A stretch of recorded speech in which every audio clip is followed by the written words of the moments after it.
Hello and good morning and afternoon, everyone. Welcome to our panel event, When Volunteer Boards Change, Building Sustainable Chapter Operations.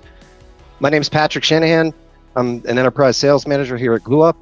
And today my CEO and I have two special guests for a panel that I'll introduce in a moment. They'll be discussing practical strategies to reduce volunteer burnout and maintain continuity across chapter-based organizations' operations. Our first guest is Newland Wing, Executive Director of the National Association of Asian American Professionals. Newland is known for his quest for answers in terms of solving problems and serving others through mastery of culture, community, and systems. His passion is working with organizations to accomplish synchronicity within teams and programs to align common missions and goals. Welcome, Newland. And our second guest is Kyle Sadewhite. He's had a very rich history of leadership roles and has contributed significantly to organizations such as PCMA, KCSAE, and MPI. Most notably in terms of volunteer experience, he served as president of the MPI Kansas City chapter, and he's now the owner of a growing AMC, Association Management Company. His dedication to service is rooted in delivering efficient and professional management strategies that fuel operational proficiency and advancement. He's also currently executive manager of the International Association of Advisors in Philanthropy. So welcome, Kyle. And our moderator today is Eric Schmidt, co-founder and CEO of GlueUp, the premier all-in-one community CRM platform transforming how professional organizations enable and enrich relationships worldwide. Since co-founding the company and building it from the ground up, Eric's expanded its footprint to 10 global offices with clients in over 60 markets across the globe. A three-time Northern Virginia Technology Council Tech 100 honoree, he's a recognized authority in digital transformation and business scaling in emerging markets, with his insights featured in the Wall Street Journal, Financial Times, Barron's, and the BBC, to name a few. For the last 25 years, he's had a track record of incubating organizations from virtually nothing into global organizations. But he continues to employ a day-one startup philosophy through the continued evolution of GlueUp, recently leading high-level innovation initiatives focused on practical application of AI agents and language learning models to revolutionize business efficiencies within the association industry. So this hands-on approach to emerging technology ensures GlueUp remains a high-velocity partner for its 1,500 global clients while maintaining a culture rooted in speed, resilience, and personal connection. Welcome, Eric. And we've created some questions for the panel, or for our attendees. Hi. Great. Thank you, Pat. And take it away. We will go ahead and get started. Thanks, everybody, for joining this morning, afternoon, depending on where you might be seated. And of course, as it goes with all of our GlueUp discussions, we're going to make this as conversational as possible. And anybody who is online and participating, we welcome you to participate alongside of us. So in the bottom, as it is in Zoom, feel free to add some Q&A. Just type it into the Q&A chat, and we'll get it. And again, if it goes along with what we're talking about, we'll try to get it in. Otherwise, we'll take some other questions at the end. We have until right up until 2:00. We try to keep these pretty much on time. We know people are busy, and certainly we know that there's a lot of stuff that everybody is doing today to make their organizations work. So welcome, Kyle and Newland. Pleasure to have you all this, at least it's afternoon here in the Washington, D.C. area. And so let's go ahead and jump into it. Starting out, again, both of you guys have been involved in different kinds of organizations, but why don't we just go ahead and tell us a little about your current setup with your organization, how that chapter structure might look, and then we'll dig a little bit into the leadership side of things. Yeah, I could kick off, Newland, if that's good. So again, good afternoon, everyone. Kyle Sadewhite. As Pat mentioned, I own a association management company and have run that for about 12 years now. We really focus on national, state, and local organizations. So many of them are either a chapter themselves, part of a larger national association, or some of our bigger ones have the structure of chapters in place. So most of them are fairly different. Some of them have some similarities as you kind of look across the board. If it's a more formal chapter structure within the organization, that is their own entity, right, with IRS. We also have some that are more of an informal chapter structure, so call it maybe a network of professionals, but we tend to address them as chapters just to kind of keep some consistency there. So we've seen kind of across the board in different ways and different associations and how we manage that chapter structure. Awesome. Newland? Thanks for sharing, Kyle. Yeah, and actually, a lot of similar experiences on this end. I had the pleasure of working with some international organizations. So the group I worked with previously, Junior Chamber International, actually had 4 layers. So you had international, national, state, and then the local level. So a lot of complexity and stuff there that we worked with GlueUp on, actually, in a lot of that. And in my current role, doing some consulting with the National Association of Asian American Professionals and some other groups, thankfully a little bit less, a few layers of just national to local chapter. But kind of like Kyle said, there's a lot of similarity, a lot of differences for sure, but a lot of similarities in the challenges and structure a lot of these groups are facing. So it's something that we really try to help them with and address with them. But I'm sure we're going to get into a lot of that, right, Eric? Absolutely, we will, and we're going to start that right now by at least if you don't mind, and we'll start with you, Newland. Between JCI and your current organization, I know JCI was a complex organization with more than 300 chapters across the United States, which certainly has its own challenges. But if you look at each of those and really look at best practices, how are the board positions set up and in terms of positional rotation? Did they have term limits?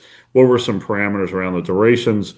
And what was the process of becoming a board member? Again, obviously it might have been a little bit different, but why don't we start there and then, we'll go, hopefully you have some insights into what worked and maybe some things that didn't. Yeah, absolutely. Yeah. And with GCI, when we were working with them, they actually had a philosophy called 1 year to lead. So the turnover was actually every year, which was a lot on the staff side. And it was when it comes to a best practice, is something I always tell groups, and I'm sure Kyle would agree, is the infrastructure and the structure behind your volunteers is just paramount. Because especially with your boards changing, again with that group, that's probably the most for lack of a better word, probably extreme version I've seen of that, of just really short terms where you're constantly changing. Because by the time you start a year, it's almost over, right? The way things work. And so with that group, it was just really important. We had really strong structure. We had automated processes in place. Technology played a huge part in that and how we could do that. But that group was pretty unique in that. But with other groups I've worked with, my current organization, 2 year terms is really what we're looking at with that, and those can renew. Ideally, you have some term limits on that because you like to have fresh blood and fresh thought in there, and that way you're not having necessarily one person kind of commandeer a certain group. But with that, there's a lot, I'm sure we can talk about with that too. But we had quite a diverse set of different ways that the boards were composed, and then again, but pretty standard though with nonprofits of in terms of getting on the board. Some of them were more complex, where they had nominating committees. Other ones, especially if they're more in their infancy stage, it was more just a basic application process. So it kind of depends on where they're at in that process. But again, the infrastructure behind them is probably one of the biggest things I would say is a best practice there. Yeah, Kyle.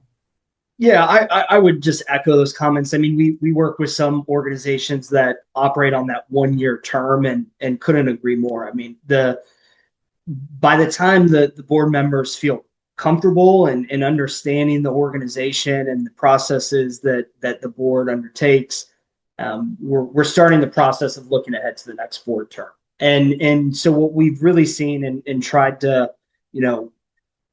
kind of drive home is if the opportunity presents itself, let's look at changing some of these board terms. The 2 or 3 year terms tend to be the more preferred method, right? And as Newland mentioned, we don't want to keep them there forever, because then we still kind of get in that same routine and we're doing the same things, and there's not a lot of evolution when it comes to the association. But we really like to stagger our terms as well. Some of our associations actually have it written in their bylaws as to what that percentage might be as far as staggering it. Obviously, that is it's more of a recommendation, because I think, and we'll probably get to it, turnover on the board, right? We're not always seeing the full terms play out of each board member. So we have to kind of take that into consideration. But, I think just understanding what those terms are and making sure that as we look to start the nomination process or the slate for the next year, that again, those processes are in place and we are utilizing our technology. We're having kind of, a good handover from board members to the new ones. And I think that just alleviates some of the issues that might come with, these shorter term limits. But as far as becoming a board member, again, it kind of varies a little bit, but mostly what we're seeing is that nomination process, right? We have a call for nominations, submit a form. It's reviewed by a committee. We go through interview processes, and off we go, and the board hopefully approves the slate. We do have some that are more of a voting method, and that carries its own challenges as well. Just making sure that you're getting adequate enough votes, and where are you holding the meeting? Is it going to be an in-person annual meeting to do this vote, or are you going to be relying on digital? And making sure whatever tool you're using is properly documenting those votes. We're only getting one vote per person. So again, it varies a little bit, but the nominating process and approving a slate tends to be our best approach that we've seen, just because a lot of those folks that we ask to serve on that committee that reviews that, they carry that institutional knowledge. They have the experience of the members that are applying, and again, if we're able to do that properly, it just brings in those fresh perspectives and ultimately stability across the board. Great. And this, I'm going to put you guys both on the spot. Often processes and certainly best practices are learned by things the hard way. Can you guys give us an example of, something that came out of maybe something that didn't go right and you said, oh, shoot, we got to fix this, and then moved into to making it right? Can you give us an example? Yeah, I could jump in. This is an extreme, but it's fresh on the mind. So, you might hear this, and some of the association leaders out there might hear this and be like, how could this have happened? I'll caveat, it was before we came on board. So, but they failed to file their state annual report, and many years went by, and they lost that status with that state, and that kind of threw, from a governance standpoint, that threw everything out of whack, right? But what we found through that process, and we've since rectified that and gotten graces with the state and certainly the IRS, but really what it came down to was just lack of documentation. And again, talking about these new boards, right, especially ones that have more of an active board and less staff or less management team support, that's a lot of responsibility that falls upon them. And our goal when we work with clients is to make sure that is laid out. I mean, that is a big thing that we have to do every single year. Some states it's every 2 years. But if we're not doing that, then that puts the association in just chaos, right? And a little uncertainty. So, we take that example and that instance that we had and make it into a learning moment. And looking at our governance checklists and policies and making sure that we're documenting this properly. And ultimately, we've corrected that, like I said, but having that in place, I think, just prevents future issues like that kind of jumping off. And unfortunately, that's not uncommon, at least from the legal standpoint. As I have discovered. Yeah, it's funny Kyle shares that, because that was actually a similar situation came to mind for me, where I think one of the best practices when we're talking about this stuff, Eric, is just it's fundamentals with so much of this stuff. Because even when it comes to board transitions, I've worked with some groups where they didn't have minutes that showed transitions or votes for certain things, and that is one of the most basic things. And a lot of times when you're working in these associations, these professional groups, nonprofit association governance is not necessarily everyone's strong suit. There's certainly some overlap with the corporate governance that a lot of the people I work with now do, for example, but it is a little bit different sometimes when you're doing these things. So it's some of these basic things of like Kyle mentioned, documentation is huge in a lot of these things, but a lot of this stuff, and this is why I always like working with AMCs and different staff people on these things, is because there's so much infrastructure and kind of backing you can put behind your volunteers. Because if you kind of think about it, I did my master's in hospitality, and one of the things they always a lot of hotels do is they literally map out every touch point they have with you when you know enter their property, even beforehand when you're looking at them online.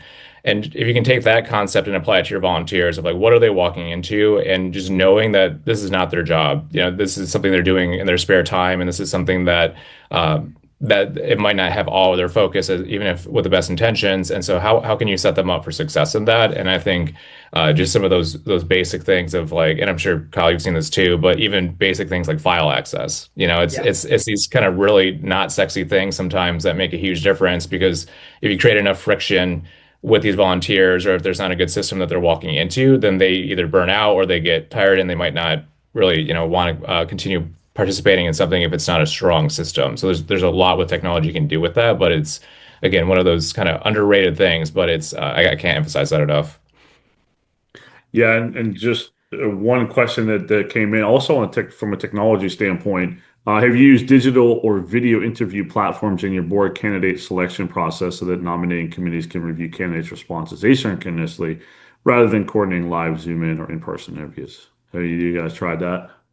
We haven't. That did get brought up a couple months ago, actually, but we've really stuck with the Zoom interviews, and I think to the question, right, that opens the door to just different ways of conducting the interview process, especially if you have multiple board members that or committee members that are doing this. So it lacks a little bit of consistency, but we have not personally utilized any of those platforms yet.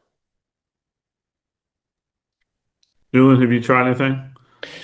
No, but I like the idea though, because we're going through a board recruitment cycle right now, and as anyone who's done this can attest, like one of the hardest things is getting aligned on schedules. You know, so it's again one of the basic things, but it just takes forever. And so it's something we haven't done, but I might take that back to our team and see if they're interested in doing it, because again, aligning with that, especially with the full committee, is very difficult. So definitely understand the question.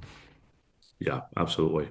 As we think about, leadership transitions in general, there's always the sort of the ones that are on a regular schedule, and then there are ones that are out of the blue. Something happened in life. How have you guys sort of reacted to both, and best practices for one or the other, to be able to make sure that there's no leadership vacuum, but also things can stay consistent?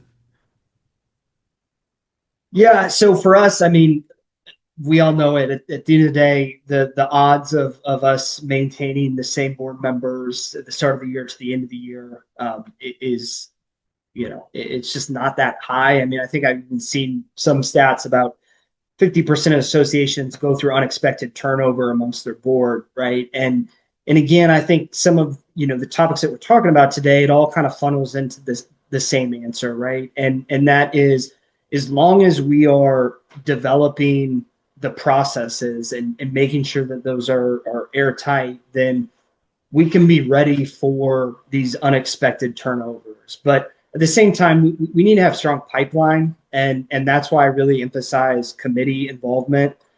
Making sure that our committees aren't just ran by board members, because again, that puts us in that same situation. Not only are we losing a board member, but then we're losing a committee member, potentially a committee chair, and it's a double impact there. So making sure that we're involving our membership within the committee volunteer roles, and then identifying who those individuals might be that can step in, at least in the short term, to support that role, right? And then as executive team, staff, management, we're going to have conversations with them to make sure that they feel comfortable filling that role, and giving them a little more attention to continue on. But it really just comes down to that process, right? What happens, and who is stepping in that role? How are we going to give them access to the files? How are we going to give them access to the forms, or set up things for events that they need to really be focusing on? And if we have that, then we tend to see that it alleviates the impact of losing a board member. But again, at the end of the day, it's to be expected. I go into each year with that expectation. I hope that's not the case, right? That we lose somebody, but it happens, and we just have to be ready for it. Make sure that we're on top of it to ease that transition as much as possible. And something Kyle mentioned there too, I would kind of underline is the talent development in your pipeline with this. And so that's something that we've started having that conversation, actually beginning with the end in mind with our board members when they come on, is just saying, hey, like you're coming on, you have a 2-year term. One thing we really want you to think about very early is like, who's going to replace you? You know, are you going to nominate someone? Because that way too, like if they step out halfway through their term, they've already been thinking about it. We can have that conversation, so we have some talent in there. Because, like Kyle mentioned too, it's very easy to kind of follow this 80-20 rule, where just you have your most 20% people who are really engaged doing everything, especially in a volunteer capacity. It's really easy to kind of fall into that, but then inevitably, if someone drops off or if something happens, then like you said, Eric, you have that vacuum. So I think starting with that is almost part of their responsibilities. Like, hey, like we'll work with you on this, but really it's up to all of us to kind of make sure that we have that pipeline of leadership is a huge part of that. Yeah. And Newland, let me ask you, in the case of JCI, where obviously you have some small chapters, there's only a limited pool of people. How were you handling that transition? Especially they were only 1-year terms. Yeah, honestly, Eric, that was one of our biggest challenges is with that, and I think with to kind of help with that is you have all these strategies you can do with talent recruitment and having them think about that very early on. But I think in addition to that, one of the biggest things is like, does that chapter have a plan, for what they're wanting to, the impact they're trying to have? Because with 1-year terms, it's so easy, basically. Okay, like, and Kyle mentioned this earlier, but like by the time they get in, they're comfortable. That year's already halfway done. So if they're constantly changing plans and every leader has a different vision for what's trying to be accomplished, your 90% of your time is spent, moving the ship. So I think with that, it's like kind of that's where, strategy and strategic planning kind of comes into play. It's like, do you support them, like having something like day one when they walk in the door of their leadership role, like here's where we're trying to go. And here's how do you want to kind of contribute to that direction? Because that just helps get them on board quicker. And that way it's not as much of a lift and you're not creating from scratch every single time, which is what turns a lot of people off. Yeah, I guess going back to sort of the beginning of the journey with that particular member, so the recruitment of the member, how are you guys positioning these opportunities that has seemed to maybe some have been, successful with I would say the pitch, if you will, that one day they can become a leader or be a participant in leadership. Has anything resonated with people in the recruitment process? Yeah, I mean, I think the interview process and really understanding and asking the right questions in an application or a nomination form is going to give us kind of a peek into what their thought is and maybe their ultimate game plan as they involve themselves in a leadership position. I think it changes a lot, though. They might go into it with the idea that this is a great community that I've connected with, and I want to be a leader within this organization. And they get a few months into it, maybe realize that maybe I don't want to be a leader, but I still want to involve myself in the board. So, making sure that we're having those conversations with them throughout their journey as a association leader, I think is important. Right, day one is going to be different than the start of year 3 potentially, and knowing how you can kind of use that to make sure that we have the right fit there. But again, I think it goes back to the pipeline and being very strategic, especially as we look to place directors into a more officer type role, treasurer, secretary, chair, vice chair, whatever it might be, but putting them in that pipeline and not necessarily just throwing them into one seat like a secretary or treasurer and then the next year asking them to be president, right? We like to see continuity amongst our officers as well. Sometimes that's a little bit more of a challenge, but again, if we have our processes in place and we know how we can kind of the journey looks like of a board leader, then ultimately we would have multiple board members that are wanting to step in a high leadership role. We know that that's not always the case, but as long as we have our stuff together and making sure that we are conveying that properly to our leaders, then I think it just allows us to get from a board member to ultimately a leader within the organization. Yeah, as you think about sort of, people try to build, leadership in a box and some of these other things, chapter in a box tools.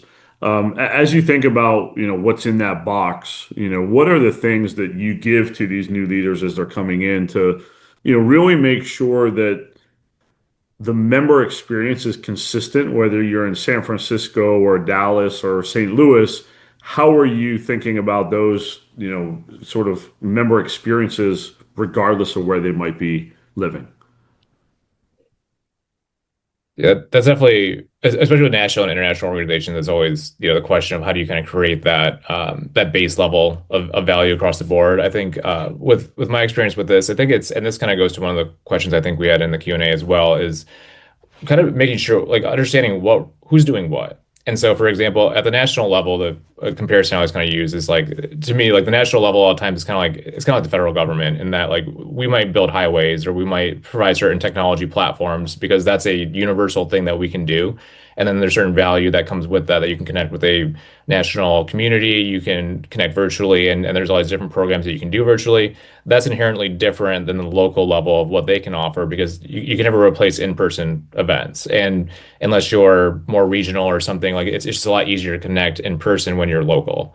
And so that I think just having those clear things, Eric, of like what level is doing what and what value is that bringing is just a huge part of that because that way you're not kind of stepping on each other's toes of what overlapping or kind of cannibalizing each other's like membership list. It's very clear of like here's the different things we offer, and ideally they're complementing each other and being clear of like what those boundaries are.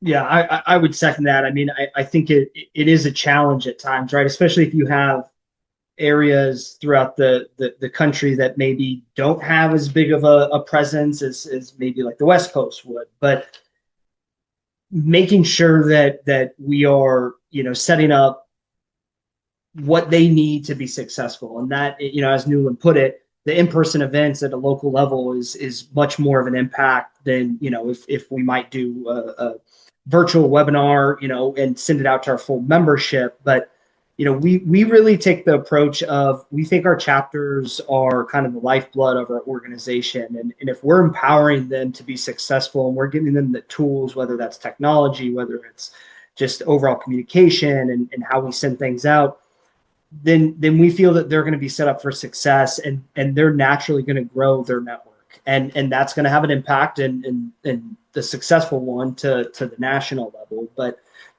we also like to, not be too hands-on with the chapters as much as possible, right? We kind of establish our guidelines, whether that's branding guidelines, financials, things like that. But we want them to feel empowered to be successful local chapter leaders and grow that network as much as possible. But at the same time, we don't want them to necessarily run the organization and feel like that they're spending all their time running the organization. I think, we approach it as if you're a board leader on a local level, help govern that, but don't spin your wheels trying to run it. And again, going back to the burnout, right? That's where that's going to come from. If they're spending so much time trying to run the organization and manage it, then we lose sight of overall strategy and just the overall direction of the organization. Yeah, I guess talking about, sort of governance and maintaining order, if you will, obviously things are going to come up, guidelines might be broken, branding guidelines might be completely thrown out the window because someone decided they were going to go to, an AI tool and make a pink and purple logo as opposed to the, blue and orange that the logo might be. How do you guys handle those situations that sort of enforce things across the board? Yeah, I mean, for us, especially our new chapters that we have coming on board, AIP, Advisors in Philanthropy, being one of them, they're really expanding their chapter network, right? We are very, very aware of the process that chapter leaders or formation of that chapter are going to have to go through. But we really don't just hand them a playbook and say, best of luck. Let us know if you have any questions. I mean, we're having probably too many meetings with them at times, but we want to make sure that there is not a doubt in their mind of how do I do this? How do I approach it for this? right? We want to answer those questions at the beginning, and that's why we're very deliberate when it comes to making sure that we have the right chapter leaders. But some of those issues are going to come up, and that's just natural, especially as you have turnover of boards, right? There might not be that continuity on the local level that we expect from a national level. So we are constantly having chapter leader calls to make sure we're going over things, answering these questions if they come up. And if it is something, like a branding issue, just again, having that conversation and reminding them where the tools are they can access to get the proper resources that they need. And I think a big thing when we're talking about volunteers is that it's you only have so many sticks compared to carrots with this, because it's when you're volunteers, like what are they fire me? It's like it's the dynamic is just so much different than like our everyday jobs. And so with that, I think is when we think about kind of the carrot and stick approach of that, it's like if you're trying to encourage certain type of behavior, so let's just use marketing as an example. Are we making their lives easier by providing templates? Do we have a lot of really great resources they actually want to use? And are we explaining to them why they should be using our national branding that's consistent across the entire platform versus doing their own thing? And if they're wanting to do their own thing, then do we have that conversation with them of like, okay, where can we give some flex on this? Because I think this comes into a lot of, with any kind of layered organization, you always kind of have this natural tension between like autonomy and being part of the bigger picture.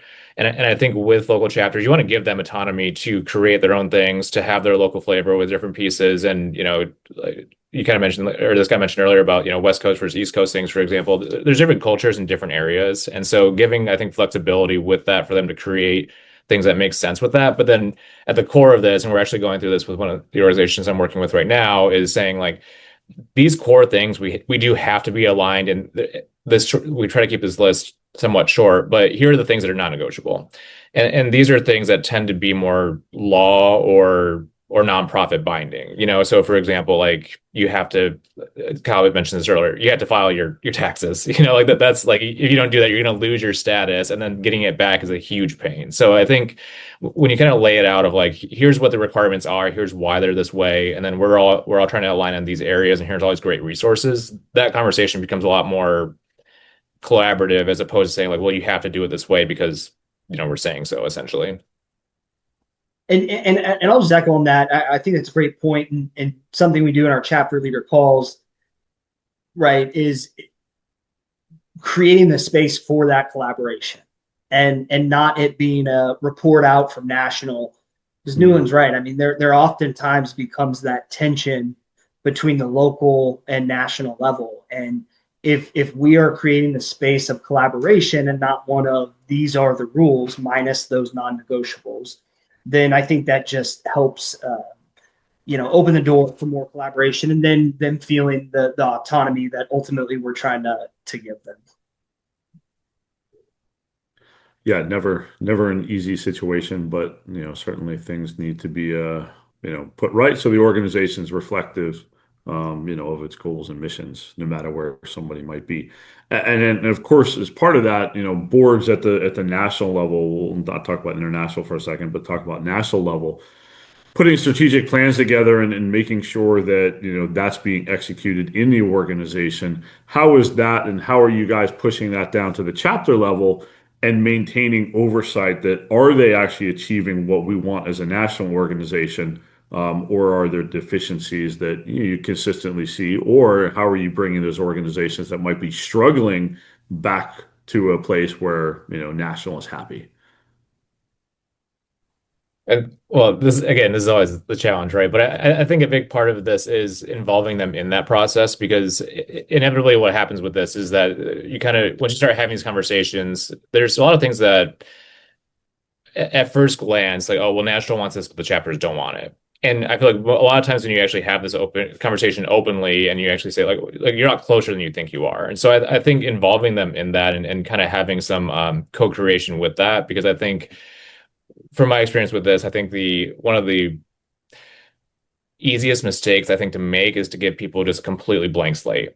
And you don't want to give them something that's pre-solved, of course, because if you're asking for their opinion and then you don't take it, that's also one of the worst things you can do. But I think the way I always kind of like to think about it is like, can you create a sandbox with your chapters and with your leaders that you can kind of create together where it's like, okay, here's the certain parameters and here's what we can actually support and here's what aligns with our mission.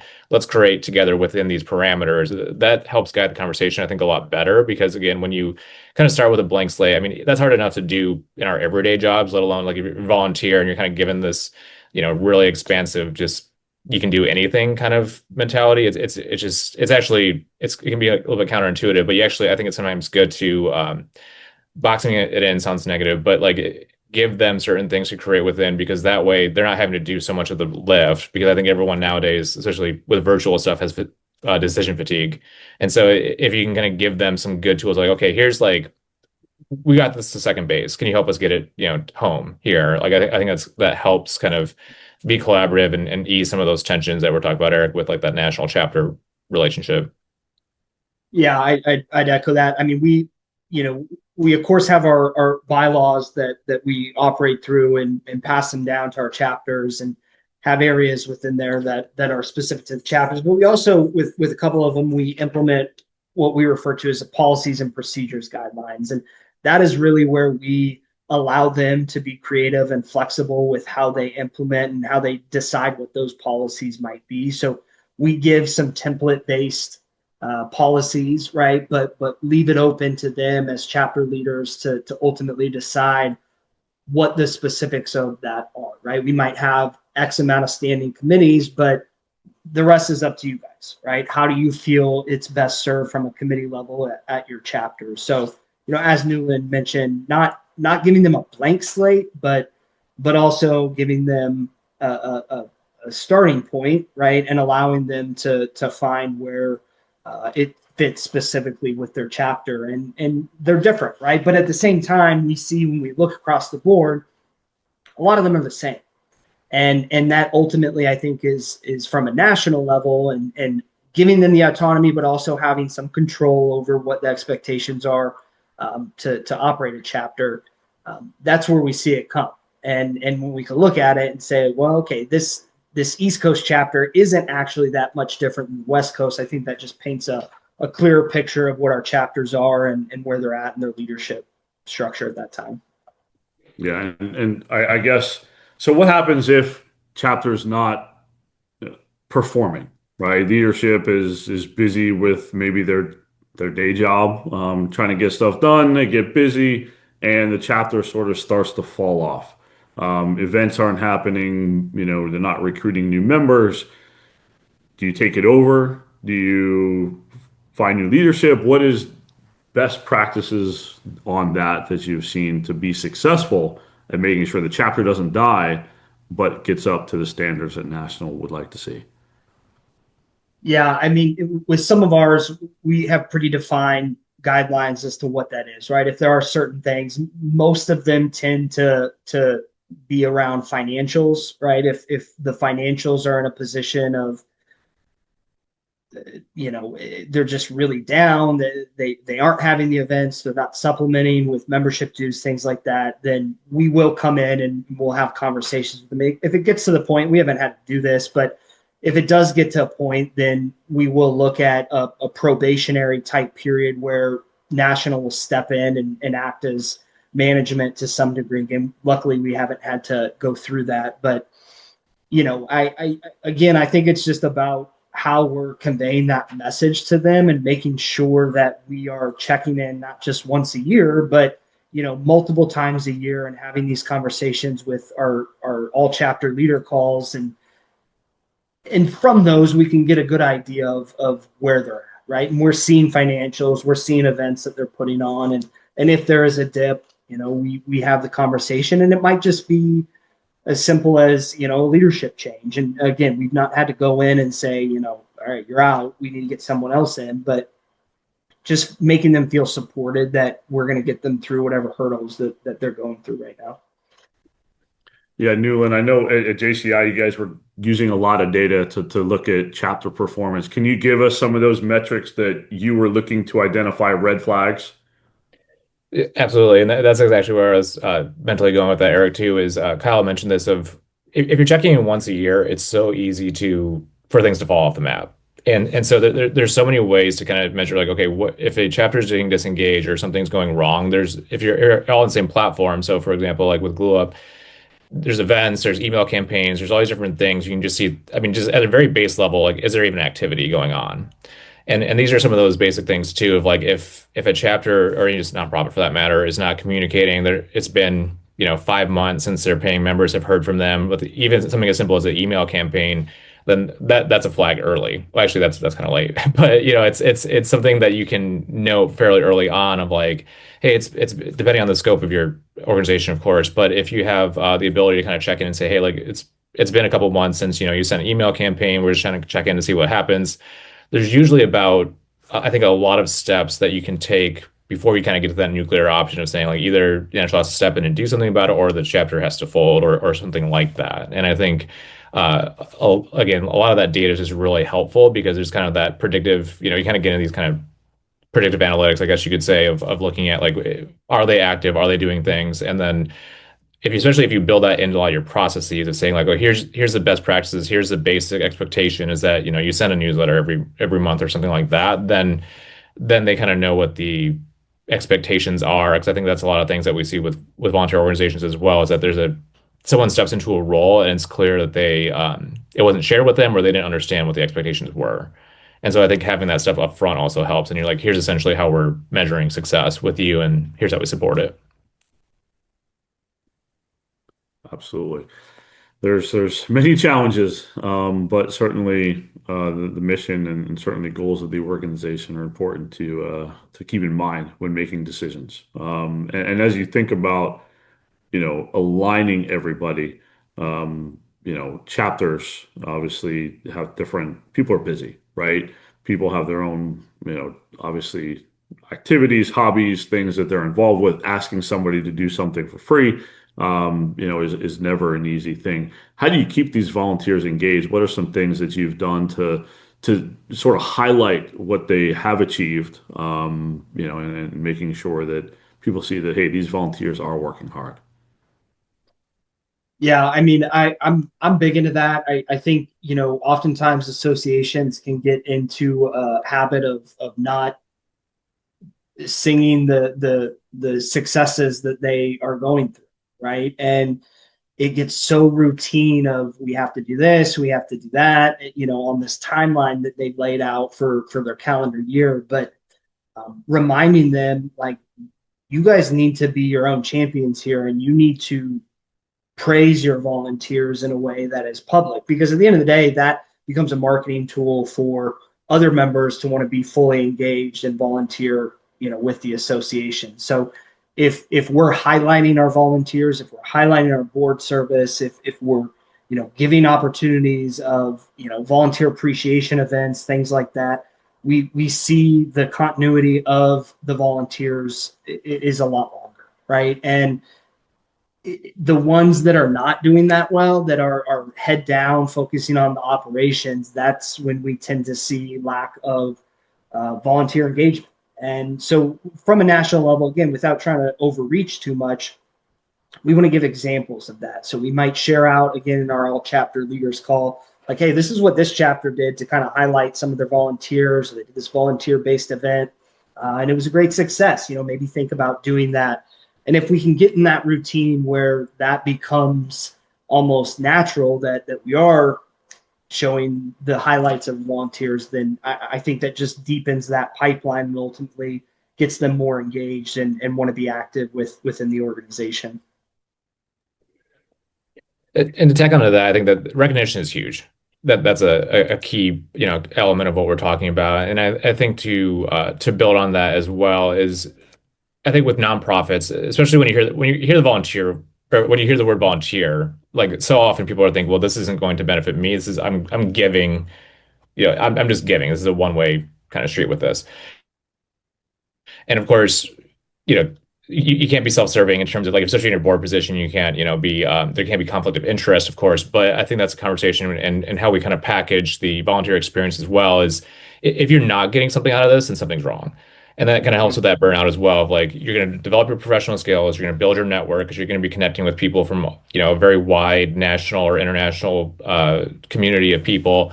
And at the end of the day, I think like really having some of these conversations with people too of like what do you want to get out of this, and how can we help you get there, kind of thing. Because again, you are volunteering your time, and the mission of the organization needs to come first. But if you're not developing and you're not getting something out of this as well, then that also kind of tells you one thing that Kyle mentioned is like maybe this is too management or too administrative, and you're not doing much of the mission work that really is why most people join these organizations. I don't think most people, I'd say 99%, don't join to manage spreadsheets, right? So I think that's something that we just want to, and it's easy to forget that, as we're kind of running these organizations, like that is part of it. But if that's the focus, or if we're emphasizing here's what the association wants, here's what the association needs, and not what you want, and you're kind of the key part of the story, then it's easy to get that burnout and to miss that recognition. Yeah. We have about 7 minutes left, so I want to make sure that anybody else who would like to ask some questions, that we take some time to do so. While everybody is thinking about those questions, we do have one that was submitted earlier, and I think it's probably a good time to ask to Newland, and if Kyle has any experience in this. How have you guided associations seeking to establish new informal international chapters in countries where national organizations already exist?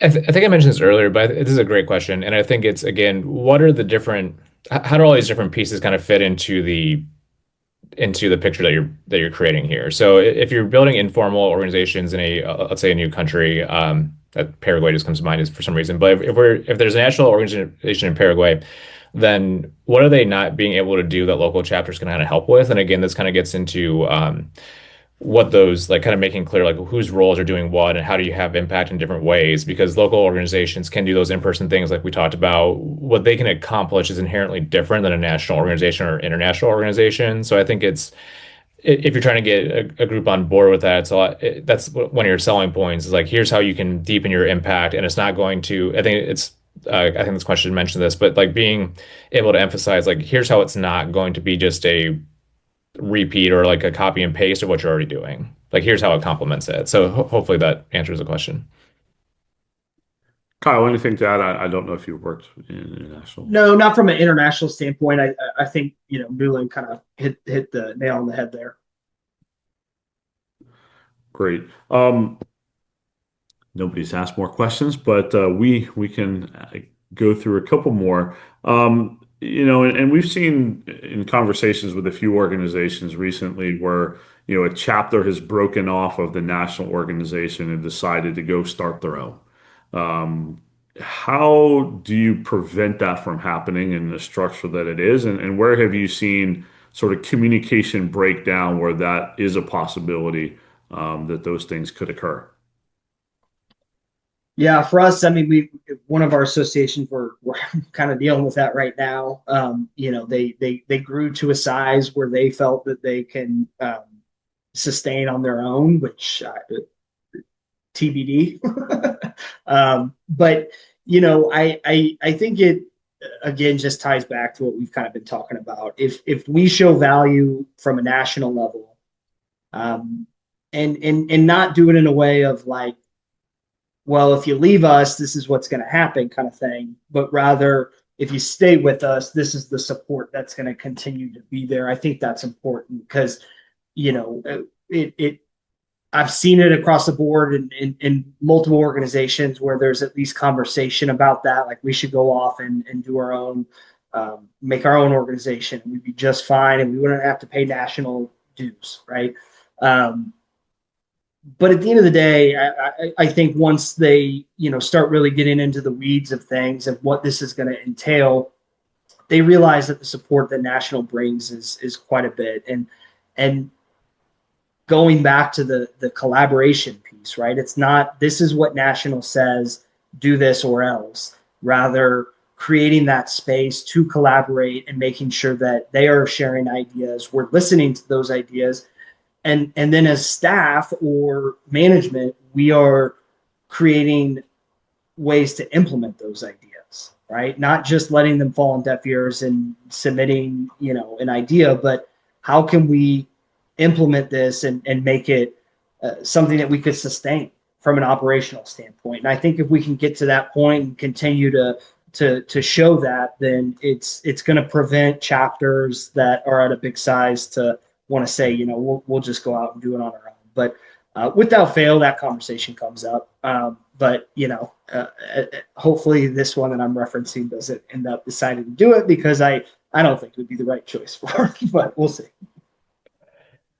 And Cal brings up a good point there too about what they're sometimes they're loud and clear on this. Sometimes they don't say this. Is that if they're even entertaining this and they're not seeing value in what's the current package is, and sometimes that's just an awareness thing of like they don't know, like, oh, we have all these things, and like Kyle said too, like when they start to actually play around with that, like, okay, here's what everything we'd have to do that we currently don't do if we go on our own. Sometimes it helps ease that, but I think a big part of that too, of course, is just the relationship part of this, because one thing I've noticed, and especially with associations, when you're changing leadership and everything else, is that if you don't have these relationships with the chapters, and also just even just checking in, because I think sometimes inevitably with volunteers, sometimes too, there might be something that's said or something that's done that that might upset a chapter, and it's always uncanny to me of how long these things can stick around. Like the something that might have happened 10 years ago where a vice president said something to a chapter and they took offense to it, and then that just like,